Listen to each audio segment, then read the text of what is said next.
नमस्कार। और सभी देख रहा बने रिपब्लिक 7 भोजपुरी न्यूज चैनल। हमारा न्यूज चैनल में उरा सभी दर्शकों के स्वागत बा। आई हम आज बात करता वक्फ बिल के बारे में। वक्फ बिल 2024 के बिल है, जरा के पारित 2025 में कल गए, लेकिन ए पर अब रौनी के सोचत हो कम आखिर विपक्ष विरोध काहे करता। तो वक्फ बिल जैसा कि मानल जाता है कि वक्फ बिल मुस्लिम लोगों के ये बिल है, इसमें गैर मुस्लिम संगठन के एक आदमी के रखे के बात होता है। गैर मुस्लिम संगठन के एक आदमी उस संगठन में रही, ताकि उसमें सरकार के कहे के मामला बा कि एक आदमी दोसर जात के रही, अगर दोसर कास्ट के रही तो उससे प्रत्यक्ष हो कि हाँ का बिल में हो रहा बा, इससे लोग के विशेष रूप से जानस के मौका मिले। लेकिन विपक्ष इस बात पर विरोध कर रहा बा कि वक्फ बिल अगर मुस्लिम लोगों के समुदाय के अगर बिल और वक्फ बिल, तो उनमें हिंदू समुदाय या कोनो दोसर धर्म के लोग काहे रही। यही से एक विरोध हो रहा बा। अब एक विरोध आखिर काहे हो रहा बा, आई हम लोग के पूरा रिपोर्ट के माध्यम से पूरा घटना के देखा। लेकिन रिपोर्ट के देखला के बाद लोगों के कमेंट कर बहुत जरूरी हो जाई। लोगों के कमेंट करी या बताई कि का सरकार के जे नीति बा उ सही बा कि विपक्ष ये हमला कर रहा बा, विपक्षी जो बोल रहा बा उ सही बा। और उनके कमेंट करके हमरा जरूर बताई। तब तक के लिए नमस्कार। देखत रही रिपब्लिक 7 भोजपुरी।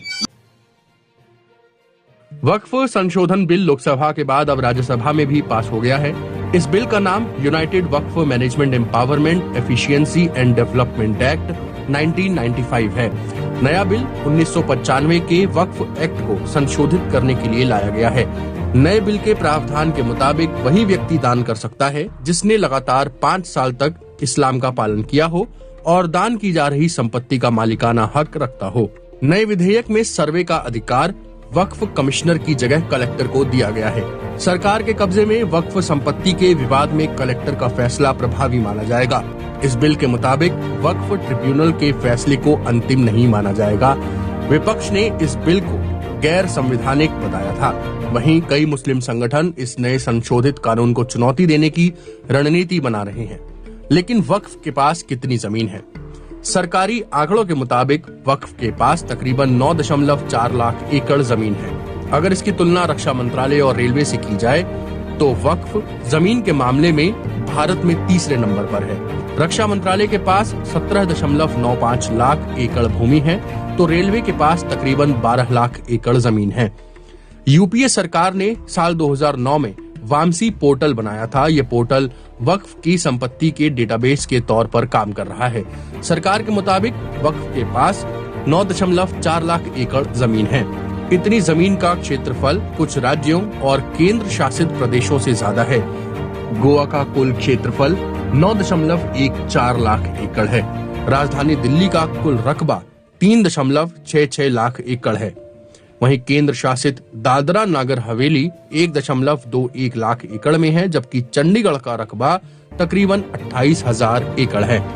शिया धर्मगुरु कल्बे जव्वाद के मुताबिक वक्फ की संपत्ति किसी की व्यक्तिगत मिल्कियत नहीं है।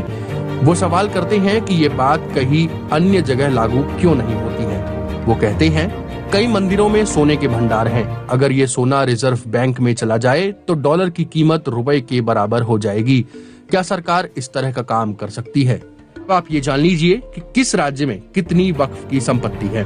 9 फरवरी 2022 के अल्पसंख्यक मंत्रालय के आंकड़ों के मुताबिक उत्तर प्रदेश में करीब 2,15,000 वक्फ की संपत्तियां थी। वहीं पश्चिम बंगाल में तकरीबन 80,480, आंध्र प्रदेश में 10,708, गुजरात में 30,881 संपत्तियां वक्फ की हैं।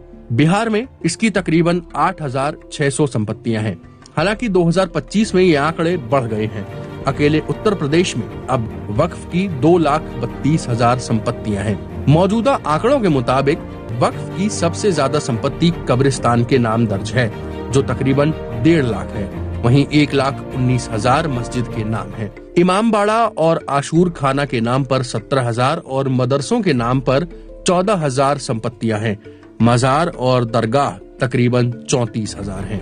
व्यवसाय के महत्व की तकरीबन 1,13,000 संपत्ति और 92,000 मकान हैं। जबकि करीब 1,40,000 संपत्तियां कृषि योग्य भूमि हैं। वक्फ की जमीन के मामले पर गृह मंत्री अमित शाह ने कहा था, 1913 से 2013 तक वक्फ बोर्ड की कुल भूमि 18 लाख एकड़ थी, जिनमें 2013 से 2025 के बीच 21 लाख एकड़ भूमि और बढ़ गई। इन 39 लाख एकड़ भूमि में 21 लाख एकड़ भूमि 2013 के बाद की है। लीज पर दी गई संपत्तियां 20,000 थीं, लेकिन रिकॉर्ड के हिसाब से 2025 में ये संपत्तियां शून्य हो गईं। ये संपत्तियां बेच दी गईं। अब आप ये समझ लिए कि वक्फ क्या है। वक्फ कोई भी चल या अचल संपत्ति होती है जिसे कोई भी व्यक्ति जो इस्लाम को मानता है, अल्लाह के नाम पर या धार्मिक मकसद या परोपकार के मकसद से दान करता है। ये संपत्ति भलाई के मकसद से समाज की हो जाती है और अल्लाह के सिवा कोई उसका मालिक नहीं होता और ना ही हो सकता है। वक्फ वेलफेयर फोरम के चेयरमैन जावेद अहमद कहते हैं, वक्फ एक अरबी शब्द है जिसका मायने होता है ठहरना। जब कोई संपत्ति अल्लाह के नाम से वक्फ कर दी जाती है तो वो हमेशा हमेशा के लिए अल्लाह के नाम पर हो जाती है।